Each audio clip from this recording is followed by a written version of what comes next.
Well, have been a crazy day today, so I wasn't able to get on morning for coffee chat. So I'm just going to do a water chat for us today. I'd like to say, look how good I've done, but this is actually from yesterday. Well, some of it is. Today, I wanted to talk real briefly about compassion and an exercise that the Dalai Lama has taught about compassion. um, on how to practice compassion. Compassion naturally is the foundation for the Buddhist religion, the Eight Noble Paths of Compassion. Obviously, all of us understand what compassion means. It's the ability to connect with an individual and have empathy. Like empathy falls under the line of compassion, as well as love, forms of love, kindness, patience. All of those can are connected to the concept of compassion. I also think compassion is connected to peace, inner peace. When I am compassionate, I am at peace. When I am compassionate, I also wish peace for others. So that's the concept of compassion. So I know you probably already know that. What I want to do is just take us through this activity, this quick little activity that the Dalai Lama introduced us to. So again, this is an exercise on how to practice compassion. The first thing is that you acknowledge that you don't want suffering and that you would prefer to have happiness or compassion, but you don't want suffering and you prefer happiness. And then the next step would be to recognize that others want the same thing. I don't think anybody in here wants to be unhappy. I don't think anybody on this planet wishes to experience suffering. So I recognize that I wish to have happiness and compassion and not suffer, and others wish to have happiness, compassion, and not suffer. So by doing that, I put myself in a mind frame. Then it says to begin by closing your eyes and visualizing somebody in your life who is already suffering physically, emotionally, mentally, spiritually. You choose it. But somebody in your life, you already know people in your life who may be experiencing some form of suffering. So visualize that person, someone who's in pain or perhaps maybe in a difficult situation. Reflect on that person's pain. Is this emotional pain? Is this self sabotage? Is it they are suffering a heart loss? Are they feeling not valuable? Are they feeling lost, no direction? So just identify and reflect on that pain. Then try to relate to that person and their situation. In other words, have you ever been in a similar situation? Perhaps maybe as somebody is heartbroken. Have you ever experienced heartbroken? Maybe as someone is suffering, not feeling value. Have you ever felt not valuable?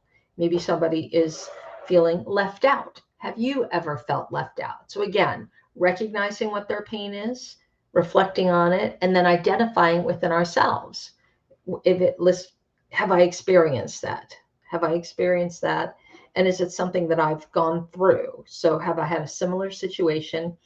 And then remember what it felt like to be in that pain. How did it feel to have that heartbreak? How did it feel to be left out? How did it feel to be not of value, to be overlooked? So identifying and connecting with that. Now, remember that that person has the same capacity for joy, for appreciation, as well as pain and suffering. Allow your natural responses to come forward. So, my natural feeling of compassion towards that person. Oh, they're suffering. I want to be compassionate towards them because they are suffering. So, connecting that, my natural response is compassion. And then in our mind's eye, feel that feeling of the assisting to alleviate their suffering. In other words, feel sending them peace. What does it feel like to be peaceful? And send that feeling of peace towards them. So placing your mind in a single focus, visualizing that person, and like as if you can send a beam of light, but we're going to say a beam of compassion. If I can send a beam of compassion from my heart to their heart, just to visualize it and send that beam. So again, here's what we do. We recognize that as a human being, I am seeking happiness and not suffering. I recognize that other people on the planet are human beings and they are seeking happiness and not suffering. Identify with somebody who I know is suffering. So I choose somebody, I visualize them in front of me. I recognize what their suffering is. Once I recognize what their suffering is, I feel what they're feeling. I identify with it. I've been heartbreak, I've been devalued, I've been overlooked. Then, when I have that and when I've identified with it, I know what it feels like. So I know what they're going through. And then recognizing that just as much as they have the capacity for pain, they also have the capacity for compassion and joy and love and etc. So recognizing that compassion, then I visualize them in front of me and I imagine, if you will, I visualize a beam of what it is that I'm wanting to send them, whether I send them compassion, whether I send them love, kindness, acceptance, what you choose, whatever it is, but from your heart to their heart, and feel it. Feel that peace being sent to them. Feel that value being sent to them.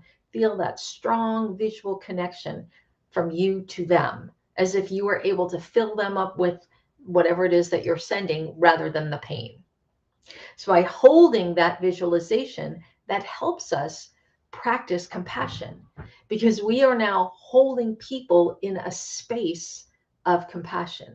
Instead of looking at people with pain and suffering or judgment, I can hold them in a place of compassion. The more I practice this, I can start doing it with whoever's standing in front of me. So that's why this is a good practice for compassion. I can hold in my mind's eye, I can hold in my space a place for them to be feeling valued. One of the things that I loved about George is no matter who came to visit him, they always walked away feeling like they were the most important person on the planet because George held that space for them. So George, the founder of Omega Vector, really worked on being compassionate. I would say he's probably one of the most compassionate individuals I've ever met. And he held that space. So this is a practice that we can do. If you want to practice compassion, you start with those who are in pain and send them that beam, that connection of peace, send them that connection of value, that connection of kindness, joy, love. Just send it to them and feel that connection to them. And the more you practice it, see, it's easier to do it with pain because we can recognize that. So remember, we identify within ourselves and we send it to them to fill them up. And then we can extend this on towards anybody else in our lives, anybody who we cross paths with. This could be somebody, an irate customer, somebody that you're crossing in the park, let's say, who looks not happy. And it could even be somebody who is happy that you're holding that compassion in that space. Could be for someone, for those of us who like quiet space, and you have a very hyper person enter them, you can hold that space for compassion instead of reaction. That's what I wanted to pass on to you today. So thank you for allowing me to dispel this wisdom upon you, to pass it on, actually. It's a practice that I've loved. I love doing as much as I can remember doing it. So thank you for joining me this evening. My joy and compassion sent out to all the mothers out there who are in our Omega family. Thank you all for raising the next level of human beings, for all of the unspoken tasks that you do, all of the love, support, and compassion that you have for your children, whether it's your children, your grandchildren, stepchildren, foster children, boss, bonus children, etc. All the parents who were parents, who acted like parents, etc. For Mother's Day. That's what I'd like to do. So wishing you all a happy Mother's Day, and I look forward to seeing you next time for an Omega Insight. Bye now.